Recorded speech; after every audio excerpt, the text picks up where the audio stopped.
Hello students, this is Pooja, your maths teacher, and in this video we are going to do fourth question of exercise 4.4.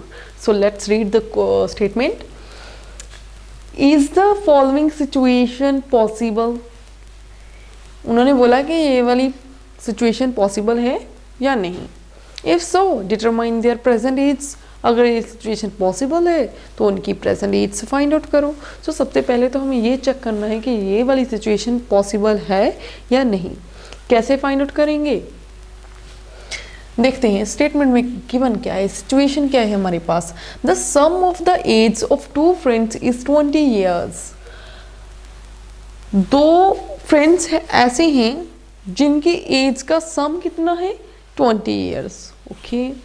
4 years ago, 4 साल पहले, the product of their age in years was 48.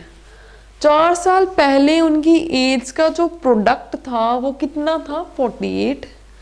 तो अब हमें सबसे पहले ये check करना है कि क्या ऐसी सिचुएशन पॉसिबल है भी या नहीं. अगर पॉसिबल होगी तो इनकी प्रेजेंट एज, दोनों फ्रेंड्स की प्रेजेंट एज हम फाइंड आउट करेंगे. सो हम क्या करेंगे, सबसे पहले तो इनकी एज को लेट कर लेते हैं. ठीक है, लेट, दो फ्रेंड्स हैं. ठीक है, let age of the first friend. ठीक है, मान लो पहले फ्रेंड की एज x है. अब दोनों का सम कितना है, दोनों की एज का सम कितना है 20 years. तो दूसरे की एज कितनी होगी, age of the second friend, दूसरे की एज कितनी होगी 20 में से पहले की एज को माइनस कर दो तो दूसरे की एज आ जाएगी ना हमारे पास. दो फ्रेंड्स हैं, उनकी एज 20, उनकी एज का सम 20 years है. तो अगर एक ही, मान लो हमने यहाँ पर x लिया फॉर एग्जाम्पल, एक की 6 years हो तो दूसरे की कैसे फाइंड आउट करेंगे, उस 20 में से 6 years को माइनस कर देंगे तो हमें मालूम चल जाएगा कि ठीक है दूसरे की एज 14 years है. ये तो फॉर एग्जांपल है, बट यहाँ पर हमें दोनों में से किसी की एज का मालूम नहीं है, बस हम गिवन है. अगर हमने एक की एज x सेलेक्ट करी है तो दूसरे की क्या होगी, दोनों की एज का जो सम है उसमें से एक की एज को माइनस कर देंगे तो दूसरे की एज आ जाएगी. ठीक है, तो ऐसे हमने फर्स्ट और सेकंड फ्रेंड की एज को लेट कर लिया. अब और क्या कंडीशन गिवन है हमें, 4 years ago. अब 4 years ago. ओके, एक बात का ध्यान रखना, ये जो एज है ना, लेट प्रेजेंट एज लिख लो यहाँ पे, क्योंकि ये प्रेजेंट एज हमने लेट करी है. ठीक है, 4 years ago, 4 साल पहले. अब से 4 साल पहले फर्स्ट फ्रेंड की एज क्या होगी, फर्स्ट फ्रेंड्स एज कितनी होगी 4 साल पहले, 4 साल कम होगी ना अब से, तो 4 को माइनस कर देंगे. ऐसे ही सेकेंड फ्रेंड्स एज कितनी होगी, उसकी भी आपकी एज में से 4 years माइनस हो जाएगी 4 साल पहले. तो अब यहाँ पर देखो ये क्या बन रहा है, ये 20 में से 4 माइनस होगा तो कितना आ जाएगा हमारे पास 16 - x. ठीक है, यहाँ तक हमें क्लियर है. अब क्या है, अब 4 years ago है क्या, the product of their age in years was 48. इन दोनों की एज का प्रोडक्ट कितना है x - 4 × 16 - x. इनका प्रोडक्ट कितना है 48. राइट, ये कहाँ से है, फ्रॉम क्वेश्चन या फिर फ्रॉम कंडीशन. ठीक है, ये है हमारे पास. अब इसको सॉल्व कर लेते हैं. ये इसके साथ मल्टीप्लाई होगा तो 16x. ठीक है, ये इसके साथ मल्टीप्लाई होगा तो माइनस का x². अब ये माइनस इसके साथ होगा तो 64. ठीक है, ये -4 - x के साथ होगा तो प्लस का 4x = 48. यही आ गया ना हमारे पास. अब देखो क्या आ रहा है, सबसे पहले क्या लिखेंगे, माइनस का x². अब लीनियर टर्म देख लो हमारे पास क्या है, यही दो आ रही है ना, 16x + 4x कितना हो जाएगा एडअप होके 20x. ठीक है, ये माइनस का 64 एज इट इज़, ये इस साइड आकर क्या माइनस का हो जाएगा ना 48 = 0. इसे भी ऐड अप कर दो, क्या बचा हमारे पास minus of x square plus 20x, ये माइनस माइनस माइनस प्लस हो जाएगा, ठीक है ना। तो प्लस होकर जी कितना आ जाएगा 12 एंड 11 इक्वल्स टू 0, इतना आ रहा है ना हमारे पास। अब हम क्या करेंगे, देखो सबसे पहले ना यहाँ से minus take common out, minus को बाहर ले लो आप, -1 ही बाहर आएगा ना, यहाँ से माइनस बाहर आया तो क्या बचा पॉजिटिव का एक्स स्क्वायर, यहाँ से आया तो माइनस का 20x, यहाँ से माइनस आया तो प्लस का 112 इक्वल्स टू 0, ठीक है। ये क्या है -1 है ना। अब ये क्या आ जाएगा, ये इसके डिनोमिनेटर में चला जाएगा, मैंने पहले भी आपको बताया है। यहाँ पर मल्टीप्लाई का है तो उस साइड जाकर डिवाइड का हो जाएगा। अब 0 के नीचे कुछ भी हो वो 0 ही होता है, तो यहाँ पर 0 के नीचे कुछ भी हो तो वो 0 ही होता है। तो हमारे पास ये माइनस बाहर लेकर कॉमन लेकर क्या क्वाड्रेटिक इक्वेशन आ रही है। देखो इतने ज़रा स्टेप ना एक्सपैंड करके लिखने नहीं होते, ज़रूरत नहीं होती, डायरेक्ट यहाँ से ये लिख सकते हो, बट मैंने फिर भी सारा एक्सप्लेन कर दिया है आपको कि कैसे ये बना, ठीक है।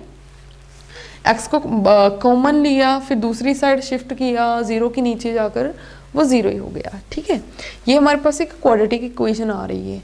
अब हम देखेंगे कि इसके रूट्स एग्जिस्ट करते हैं या नहीं। अगर तो इसके रूट्स एग्जिस्ट करते हैं तो इसका मतलब x की वैल्यू एग्जिस्ट करती है।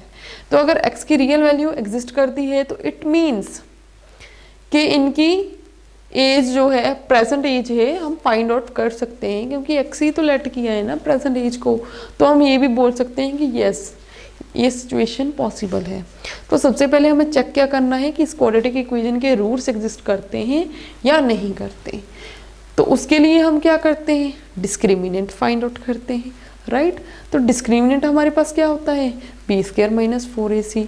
तो यहाँ से b² - 4 abc की वैल्यू हमें फाइंड आउट करनी है। वो कैसे करते हैं, by comparing it with, compare यही करते हैं ना हम हर बार, कंपेयर इट विद किसके साथ, general form of the quadratic equation. वो क्या होती है ax² + bx + c। देखो मैंने आपको पहले भी बताया था कि ये लिखना ज़रूरी नहीं होता, बट अगर लिख दोगे तो भी गलत नहीं है ये, ठीक है, सही है, ये लिख सकते हो। बट अगर आप डायरेक्ट अपनी कॉमन सेंस से ये लिख सकते हो ना abc की वैल्यू, तो आप डायरेक्ट लिख दो तो भी गलत नहीं है, ठीक है। तो यहाँ पर मेरे को बताओ कि a की वैल्यू क्या है, x² का कोफिशिएंट क्या है a, तो a की वैल्यू क्या है, यहाँ पर x² का कोफिशिएंट क्या है 1, a की वैल्यू 1 आ गई हमारे पास। ये देखो x का कोफिशिएंट क्या है b, तो b की वैल्यू क्या आ रही है, x का कोफिशिएंट कितना है -20, ठीक है।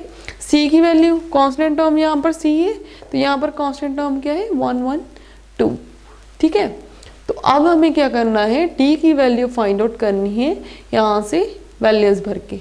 b है -20, तो यहाँ पर भरो -20 का होल स्क्वायर माइनस 4 × a की वैल्यू 1 है, c की वैल्यू 112 है। सॉल्व कर दो इसको, ये 20 का स्क्वायर कितना आ जाएगा 400 माइनस इसे इसके साथ मल्टीप्लाई कर दो, 4 2 8 4 4।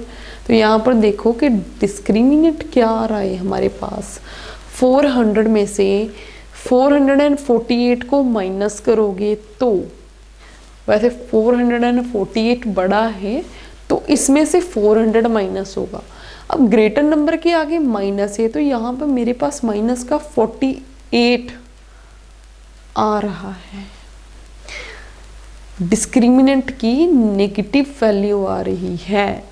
तो क्या डिस्क्रिमिनेंट की नेगेटिव वैल्यू पे इसके रियल रूट्स एग्जिस्ट कर सकते हैं?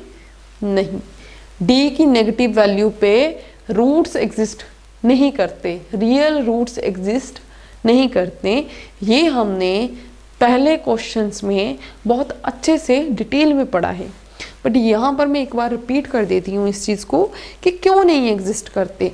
देखो हमारे पास x की वैल्यू के लिए क्वाड्रेटिक फॉर्मूला क्या होता है, -b ± square root of d/2a।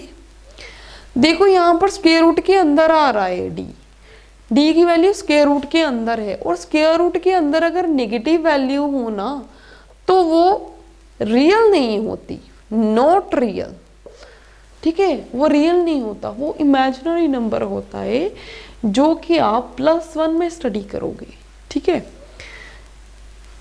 कि स्क्वायर रूट के अंदर नेगेटिव वैल्यू नहीं होनी चाहिए, अगर नेगेटिव वैल्यू आ जाती है तो वो रियल नंबर नहीं होता। तो same in this case D की वैल्यू नेगेटिव है, तो यहाँ पर डी की वैल्यू जब हम -48 भरेंगे तो वो रियल नंबर नहीं होगा, ठीक है। तो दैट्स वाई हम बोलते हैं कि x के रियल रूट्स एग्जिस्ट नहीं करते। तो यहाँ पर d equals to -48 which is less than 0, negative है। सो देयरफॉर ये हम इरेज कर देते हैं यहाँ पे।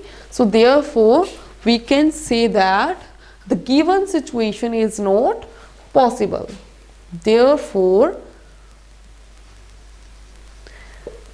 the given situation is not possible.